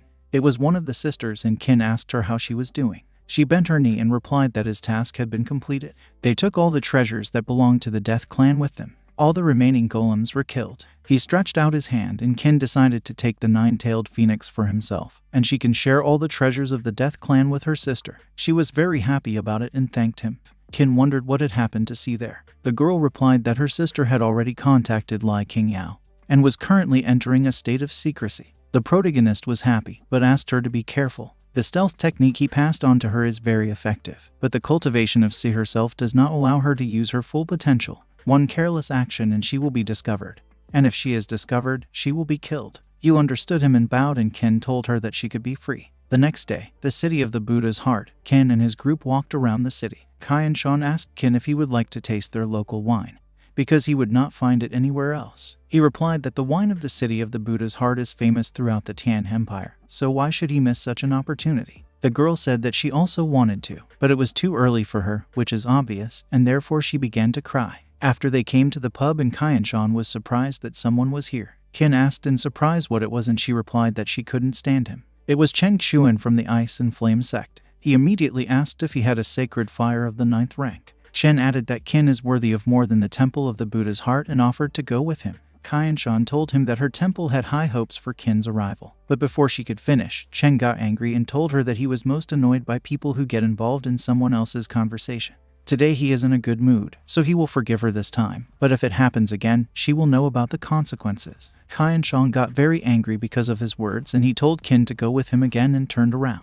Ken asked who it was and Chen immediately stopped and replied that he had not taken into account that he had come to them from the village and might well not know him, and immediately introduced himself to him. Ken had heard about the Ice and Flame sect, and Chen noticed that Ken wasn't completely ignorant back then. At least he had heard of it. He didn't understand why he was procrastinating, because he had to go with him sooner, and there was already a decent position for Ken. It is not good for such a gifted young man as Ken to vegetate in the Tian Empire. Here he will only bury his talent, and by joining their sect, in just a few years he will be able to grow up to a managerial position. Ken replied to him that he rated him too low. He had heard something about his sect. They are so subservient to the immortals that you even give up your wives and daughters just to please them. He apologized to him, because he would not want to become a part of the Q-Gold sect. Chen was surprised by such words and Kai and Sean began to laugh. Chen used the force and asked if he was looking for death. Immediately, Ken put his hand on his shoulder and said that his sect had no moral core. Being in his sect is like living on your knees. He immediately brought him to his knees at the expense of strength, because he hates weak-willed rags most of all, fawning over immortals, and showed him the dragon Yazi. Chen was at the 3rd stage of the destroying realm and did not understand how Ken was able to bring him to his knees. Then he let go of his hand and called his companions, because this slug is not worth giving up plans to drink wine.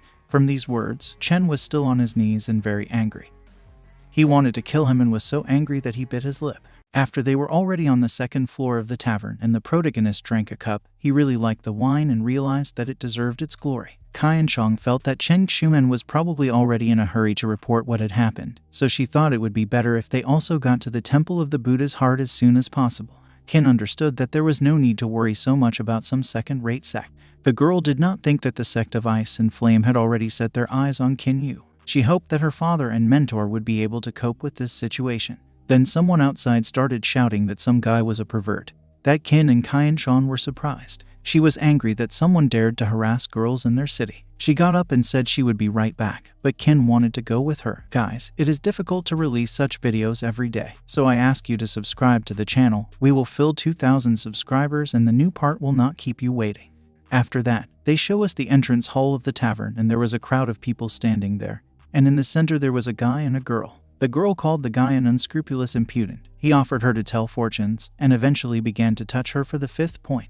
The man replied that he was a very responsible person and his such methods of divination, and we are shown that the girl hit him in the face. He can't afford to be careless in his work, and the girl was very embarrassed. He came up to her and leaning his hand to his face added that he was not deceiving her, because he would never offend such a beauty like her. He was very close and continued to insist that he had been a noble man all his life and did not intend to deviate from the righteous path. He only wanted to help beautiful girls find out their fate so that everything in their life would turn out well. The girl had already begun to believe him when their lips almost touched. He often faces misunderstanding and it hurts him, but he does not give up his job and steadfastly continues to bear the heavy burden of the fortune teller. It is not given to everyone to understand. Seeing this picture, Kyan-chan was very angry, and Kin thought he was cool and admired him. This man already wanted to touch the girl's melon, because it's much easier for him to guess. And immediately Kyan-chan appeared behind him, who pronounced his name, which made him very surprised. His name is Sidu Zhengyu. The man turned around and recognized the baby Kyan-chan, and he asked if she wanted him to tell her fortune. But Kin grabbed his hand and asked him to tell his fortune first. The man immediately replied that such as he does not guess. Sidu considered Kin a real pervert. Even though he is still so young, Kyan-chan introduced him to Sidu Zhengyu. He is a freelance employee of the Temple of the Heart of the Buddha. He is very good in every way except this. The protagonist has heard about this guy. He is the second son of the Sidu family. Since childhood he was very talented. At the age of 18 he broke through to the stage of the Destroying Kingdom.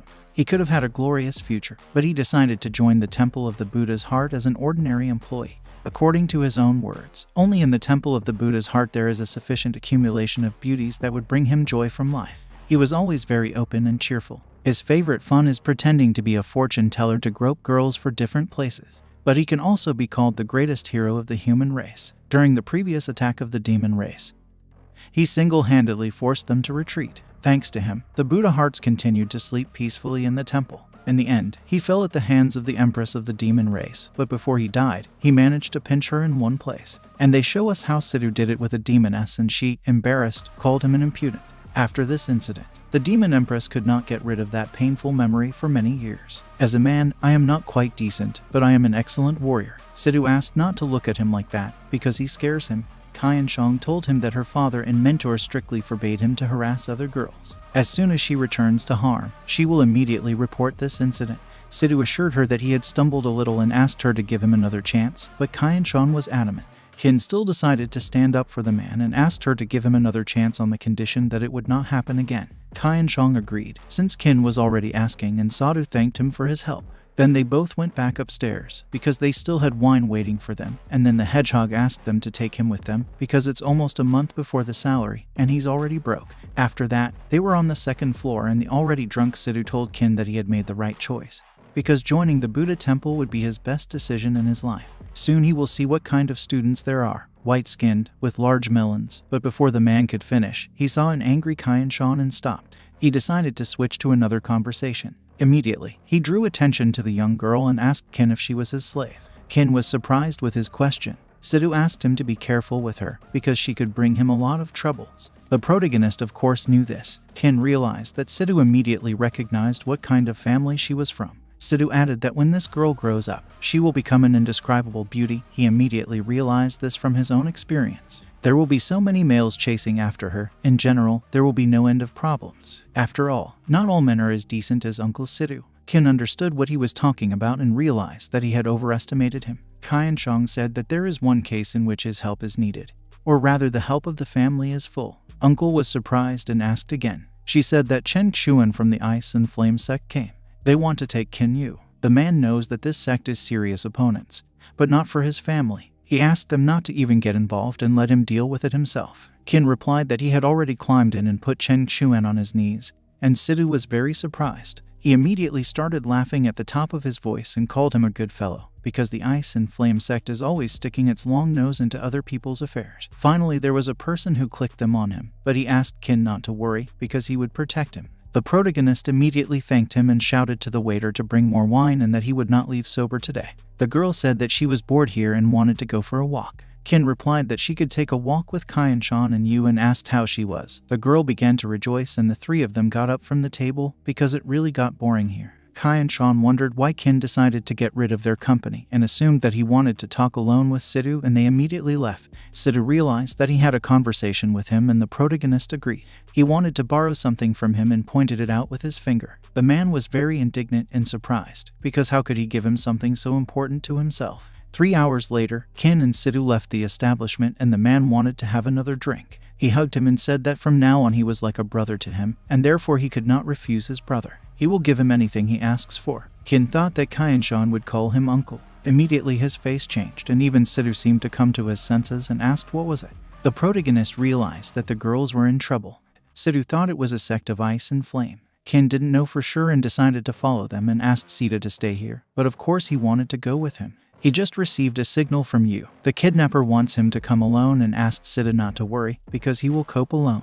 Sidhu asked him to be careful and the protagonist using the force quickly flew up. After that, they show us somewhere in the mountain forest. You didn't understand why he still wasn't there. Immediately we are shown a mysterious girl who called Kin so slow. She was sitting on a rock and a silhouette with a spear appeared out of the smoke. Kin was furious that his eyes were already glowing red. The girl was glad that he finally appeared. She shouted that she was here and waved her hand at him. But Kin was furious and the girl was surprised when he pointed a spear at her and used force. He released fire into it and the girl had to jump back. She was surprised because she felt a strong flame and immediately Kin himself appeared, who literally flew out of the fire. He immediately grabbed her and asked if she was looking for death. The girl shouted that she was and that he let her go. Kin was surprised at her words and asked who she was. She asked him to loosen his grip because she didn't want to hurt anyone. She felt such an ardent temperament. She was waiting to meet him and asked if he really wanted to kill her. Kin asked if she was from the Ice and Flame sect. She replied that they were a bunch of pathetic hangers-on of the Immortal clan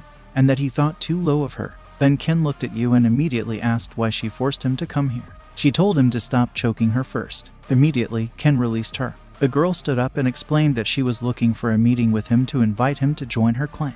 Since the Beast of the Desolate Lands is now a part of it, Kin was very surprised and immediately asked who she was. He didn't understand how she knew about Yazzie. She asked Kin not to be nervous, because since he now has the strength of a desert beast, this is what they have in common with him. She began to transform and added that she was also ready to admit to him that her father was one of the guardians of the desert lands. He was a black dragon, and a huge demon appeared behind her. Kin was surprised when he heard this information. The girl realized that his surprise looked very sincere. Apparently, Kin really doesn't know about her father. She guessed that Kin had been reborn. She asked him if he knew how vast the desert lands were, and Kin replied in denial. She said that the desert lands continuously stretch for many hundreds of millions of kilometers. They are larger in area than the kingdom of the immortals. They are divided into 7 natural boundaries, each of which is subordinate to one of the princes. And her father is one of such princes. He owns the 7th frontier. In his position, her father is not inferior to the head of the Immortal clan. According to their cultivation, even the strongest representatives of the Immortal clan are not able to harm him.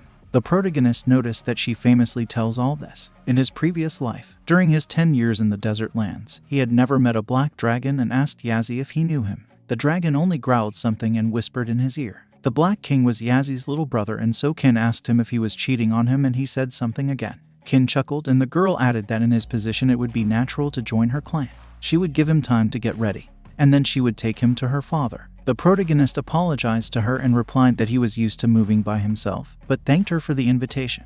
The girl viciously asked if he thought she was cheating on him or if he was afraid of something. Kin told her that he just wasn't interested. The girl explained that Kin no longer belongs to the human race. Only with them will he feel like his own. She thought he was rejecting her because he liked that immortal Zhao Xuan. Kin understood what she was talking about. When he killed Zhao Dian, this girl was hiding somewhere nearby and watching everything, and he didn't even notice her. Kin told her that he wasn't interested in her either and wouldn't join them. She found him very stubborn, but added that the doors of her clan are always open to him. Kin was happy to talk, but it was time for him and looked at the girls who were lying by the stone. He also added that he did not like her working methods and warned that next time he would not spare her, and the girl considered him a bore. She also asked if she could take this little girl with her, because this girl has the blood of the race of ancient succubi. If not interfered with, in the future she will be able to unleash her full potential and grow up to be an ordinary succubus. But if he lets her go with her, her father will be able to purify her blood and get rid of the blood of succubi. She will grow up the same as her and in the face of their clan will find a family. Kin thought it sounded good. Succubi, though strong, but they couldn't compare with the beasts of the wasteland. Kin asked her how he could trust her. The girl replied that it was very simple. Their clan has a spell for making a contract. As long as they are true to their word, they will both live, and if one of them betrays the other, then an early death will come for him. Kin asked his dragon what he thought, and Yazi nodded to him. He agreed with her to sign a contract with her. The girl was happy. She immediately approached him and kissed him, which already surprised Kin very much. Then a huge purple seal appeared beneath them. Then there was a flash and the dragon was behind her. Yazi told the black dragon that this was all he could do to help him. The couple seemed to fly up in passionate kisses, and immediately a seal of fire appeared on their hands. Then they separated from each other, and the girl said that from now on their lives depend on each other. If one day he changes his mind, he can just call her with his heart and she will immediately feel it. If he runs into trouble, their clan will do everything to help him. Then the protagonist noticed that their race has a very strange way of concluding contracts. The girl explained that to conclude a contract, it is enough for them to touch each other with any part of the skin.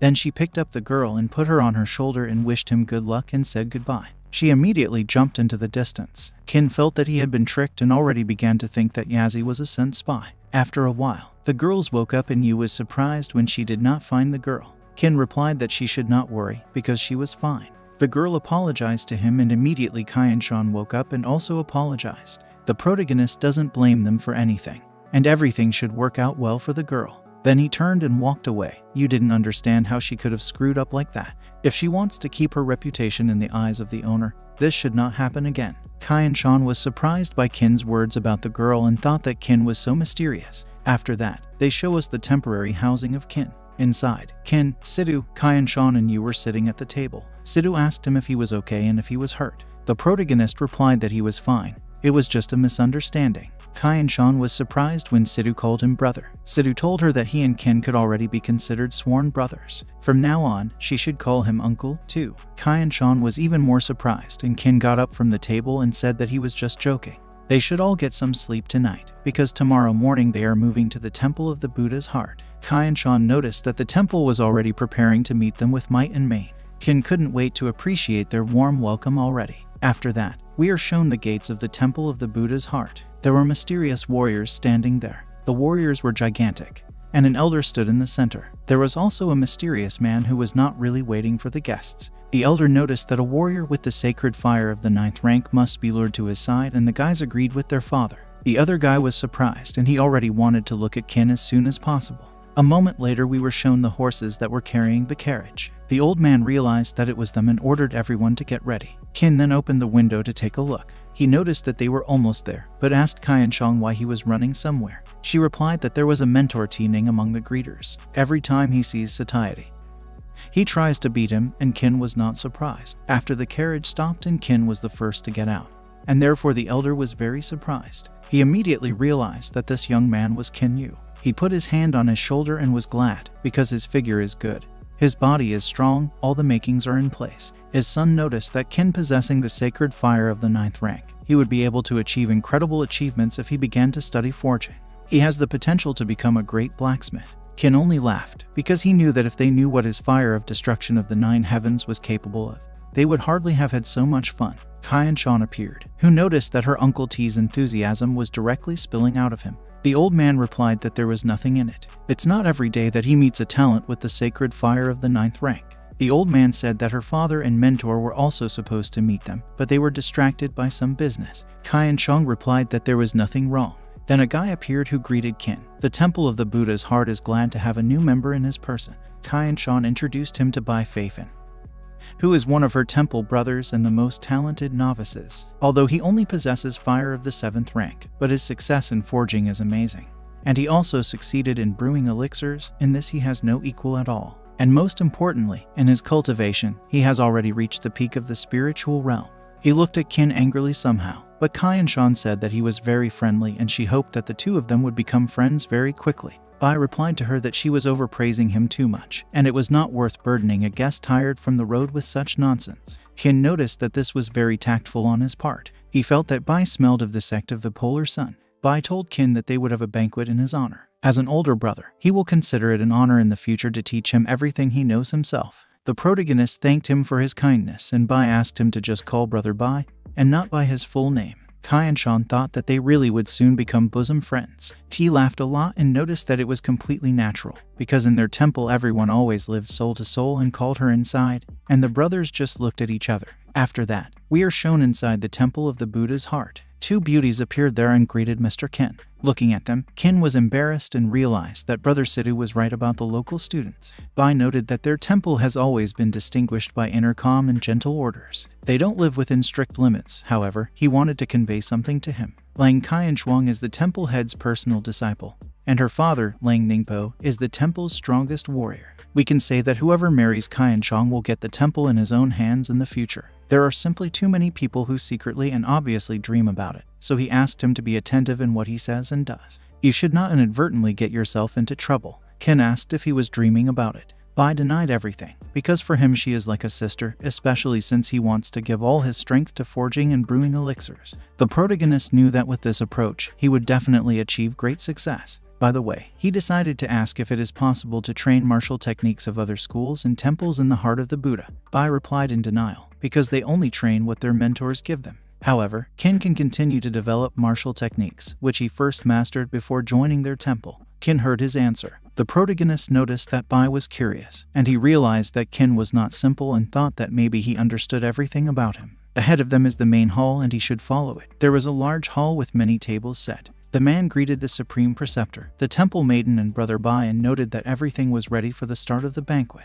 Then they sat down at the table. Qianshuang asked where the other mentors and novices were. The guy replied that some were already on their way. Others had left with the head of the temple, but they should also arrive soon. He asked Ken to eat more and have fun. Tomorrow they will hold an acceptance ceremony for him in the temple, and he agreed with him. After a while, all the people at the tables raised their glasses. The elder looked into his glass and did not understand why they were still not there. Qianshuang asked her uncle to tell her about what matters her father and mentor had left. He replied that werewolves appeared on a mountain not far from their ram, their leader at the 7th stage of the Destroying Kingdom. Although he is not strong, but he is very smart, cunning, and dexterous. He appears and disappears. Her father and mentor decided to deal with him personally. Ken noted that the beast at the 7th stage of the Destroying Kingdom, although dangerous, is not a serious opponent for the head of the temple. Moreover, she is not alone, but in the company of Qianshuang's father. But T is still uneasy in his soul, but immediately thought that he was too suspicious. Surely they are delayed for some other reason.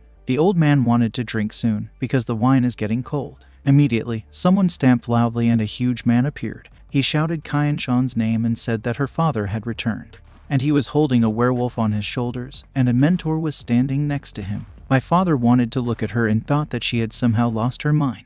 Qianshuang replied that he was one of the most authoritative members of the temple. He could have been more attentive to his appearance. Immediately, the father threw the werewolf carcass to the ground and laughed hard. He said that everyone here is his own. To whom should he show off? Then he saw Kin and noticed that he had a proud bearing, a stately appearance. But the protagonist somehow frowned. The father asked Qianshuang why he was so unfriendly. Qianshuang was surprised and asked Kin what it was. The protagonist replied that he was one of the generals of the vanguard squad of werewolves, Four-Eyed Monkey Hazar. My father was surprised, because he had never heard of such werewolves and realized that Kin had a good outlook. Although the monster is fast, but in battle no. He's too weak for a general. Then mentor Qianshuang came over and told Kin that today they had a banquet in honor of his arrival. He can enjoy it, and this dead reptile is not worth distracting from the celebration. Qianshuang introduced Kin to the head of their clan, Fu Yao. The protagonist greeted her in return. He immediately noted that although this werewolf is very weak, but his appearance in these parts is alarming. He wanted to talk one-on-one with the head of the temple and she was wary. Immediately she called him to follow her and they both started to leave. T didn't understand what had confused their new friend. Qianshuang replied that judging by the expression on Kin's face, the matter was very serious. Bai was a little angry because he didn't have time to appear, and already the water is muddy. After we are shown the office of the head of the temple, Kin and Fu Yao were already sitting opposite each other. She said they were alone here, and he could come clean. Kin replied that the four-headed Hazar monkeys are very intelligent, observant, dexterous, and cunning. They are one of the few intelligent creatures from among the werewolves. Therefore, it is they who are sent forward before the arrival of the main army. They scout the situation and gather information to provide the werewolf army with information before the battle. Fu Yao assumed he was talking about an invasion of werewolves. In a previous life, before a large-scale invasion of werewolves, here and there people observed these four-eyed creatures. People did not attach much importance to this, considering them to be accidentally lost ordinary animals. Only after people noticed that after the Hazar monkeys, larger creatures appeared in the same places, they began to understand what was what, and then a whole army came to these creatures. Belated understanding of the problem led to huge sacrifices. However, in a previous life, the Hazar monkeys showed up much earlier than they are now. He agreed with her. The threat of an invasion of werewolves is absolutely real. They will grow out of the ground like grass in countless numbers to seize the territories currently occupied by people. When they come, the temple of the Buddha's heart will be flooded with blood. She did not understand how he knew all this. Ken replied that he was not deceiving her. After the first appearance of the Hazar monkeys, the main forces will be pulled up in less than a month. Their temple should start preparing for this as early as possible. Fu Yao asked why she should believe him. Ken replied to her that she owed nothing. The decision was hers alone. Kai and Shan told her that he never stopped surprising her with his insight. She agreed with him and invited him to come with her. They both got up and walked straight down the corridor. Then she touched a certain seal, which immediately lit up. She was on the door and they opened. After a while, they were all standing in the secret room. The senior mentor is Ti Ning. The second mentor is Lang Ningpo. The third mentor is Mo Ling Feng. The fourth mentor is Ren Qingfeng. Fu Yao asked Ken to tell them in detail everything he knew about the invasion of werewolves. He agreed with her. The first assault squad in the forest near the temple of the Buddha's heart. At this time, Bai was sitting near the river and considered Ken an extremely muddy character. He didn't know if he understood everything and if that was why he asked the head of the temple for an audience. Then immediately he sensed Chu Lin. He told him not to come here whenever he wanted.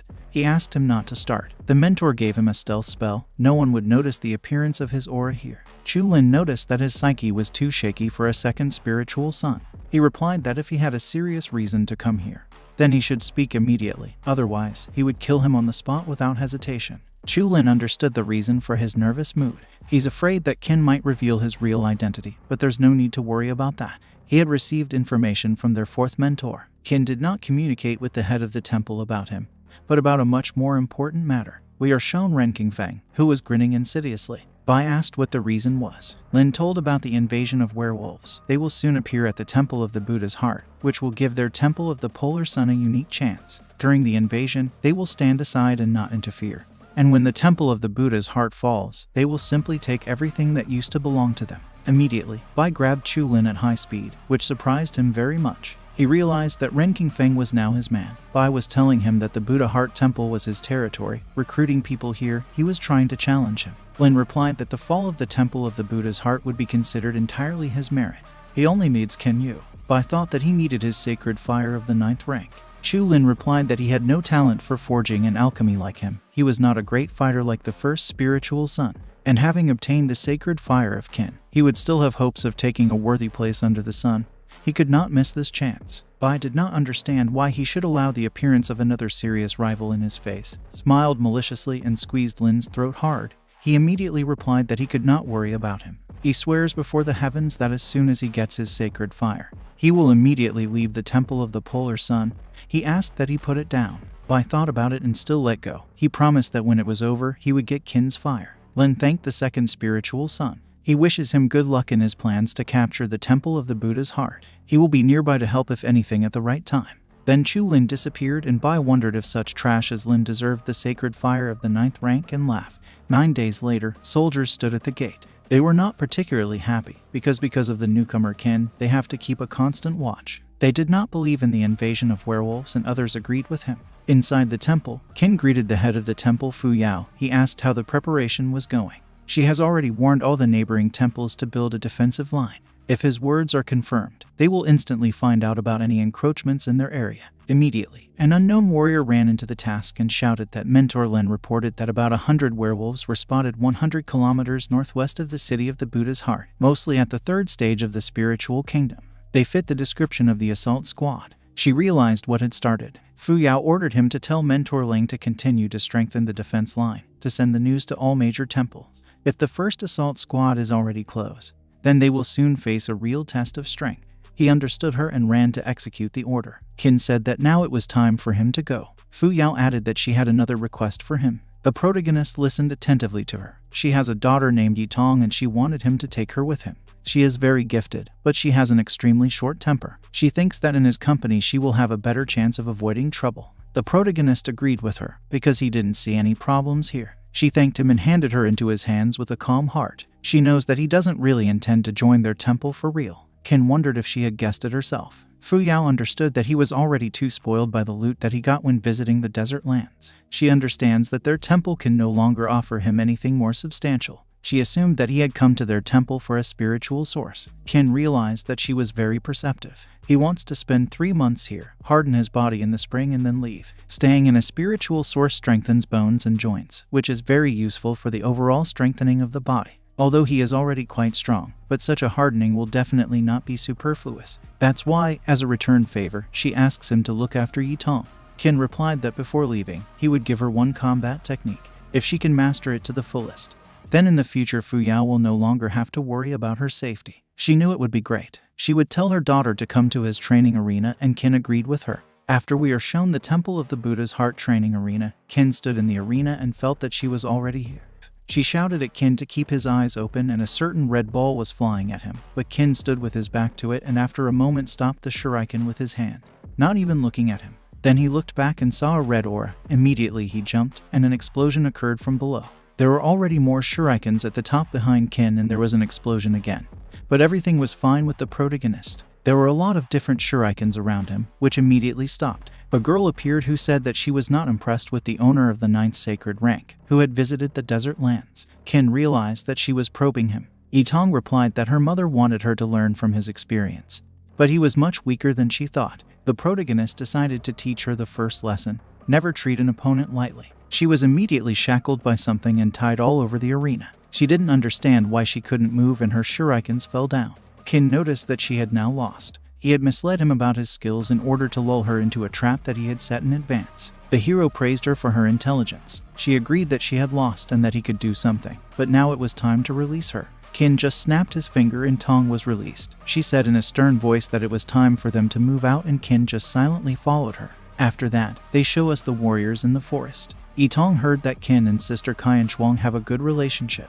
The protagonist immediately thought that she was hinting to him to keep away from her. But Yitong replied in denial, because she believes that they are both suitable for each other, but he has to beware of someone. Qin was surprised by her words and did not understand who she was talking about. This is Bai Feifan. Qin was surprised again and asked what he had done. The girl replied that he was very cunning and could deceive anyone, but not her. Every time she passes by him, she feels a very dark energy. He's obviously not a good person, but she doesn't have proof yet. Qin noticed that she had a very accurate intuition. The girl was proud of herself and added that if he wants something to come out with Qianchuang, then he needs to beware of Bai Feifan. Then Qin asked if she liked anyone herself, and the girl replied with a denial. The protagonist wondered what she would say about him. She replied that according to her first feelings, there is a core and integrity in him, you can rely on him, and she loves such. If sister Qianchuang doesn't mind, then they could do a pair cultivation with him. The guy immediately replied to her that he was just joking and was very embarrassed. He decided to go ahead, and Yitong replied that he had found someone to joke with, because she herself would make anyone blush. Afterward, a large warrior appeared on their way, who bowed and recognized these two. He is a senior student of Zhang Chuan Black Tiger School. They have already positioned themselves around this forest, and they have everything under control. Yitong knew Zhang Chuan. He was the most promising student of the Black Tiger School in the last 100 years. If he's here, then she's calm. Qin has heard his name, but just can't remember where or when. Zhang asked her not to exaggerate. He is still far from her and Qin. He asked them to follow him. He had already prepared a place for them in the garrison. It was very kind of him. Qin believed that he could impress a naive girl with a good-natured and caring boy. But he sensed treachery in him and did not understand why he reported the whole situation immediately at the first meeting. After the night, Qin and Tong sat around the campfire and cooked food. He gave her a fried leg on a stick to have a snack. When they were both eating, Yitong asked Qin if he thought the werewolves might show up tonight. The protagonist gave her a vague answer. They may appear today, or tomorrow, or even in a couple of days. When he finished, he asked her to tell him about Zhang Chuan. The girl said that he was a senior student of the Black Tiger School. He was 20 years old. He was the son of an ordinary landowner, but 5 years ago he joined the Black Tiger School. He immediately revealed an incredible talent. He is a born swordsman with the sacred fire of the 7th rank. In their temple, she is considered gifted, but she is much inferior to him. She thinks that he is already at the stage of the destroying realm now. Their temple tried to lure him away, but he rejected the offer. She was sorry that such a talent would be lost in the Black Tiger School. Qin thought that the son of a cultivator and talent was immediately revealed in him, and also preferred the Black Tiger School. For him it all did not add up together. Tun added that a year ago, when he was at the peak of the spiritual realm, he killed a werewolf at the 3rd stage of the destroying realm. He became famous just after that incident. Qin shouted loudly that he remembered that Yitong had already dropped her food and was scared. She began to get angry that he was screaming and scaring her so much, and also told him to return her leg and give it to her. A little angry, she was eating food and Ken remembered him. In a previous life, the invasion of werewolves rolled in waves. People suffered heavy losses, but werewolves also had their own problems. Then the most intelligent of them decided to recruit their spies among the people. They managed to bribe many, and they also sought out and recruited gifted children, pushing them to various temples, sects, and schools. The most famous traitor of the human race was called the Devil's Swordsman. The Devil's Swordsman behaved and moved very stealthily, but after his arrival, only a mountain of corpses remained. It is believed that he killed at least 1 million people. Because he was always so mysterious, people didn't know much about him. Even he had only vague memories. Low-born, stunningly talented, born in the Tian Empire, a born swordsman, Ken realized that Zhang Xuan was the Devil's Swordsman. He is the son of a farmer, striking everyone with his talent. He didn't know if Zhang Xuan was now a sent spy of the werewolves or if in this life they had not yet betrayed the human race. There was an explosion immediately and Ken realized that the werewolves were already here. On the other side of the woods, various monsters crawled out of the ground and also appeared from the sky and just came along the ground. The soldiers took up positions and restrained them. They let fire and other forces into them. Immediately, a certain seal appeared from the ground, in the center of which stood a monk. But immediately a huge sword flew into her, which destroyed her. It was a huge worm that split into 2 parts. The monk was able to escape, and Zhang Xuan himself was sitting on the sword in the center.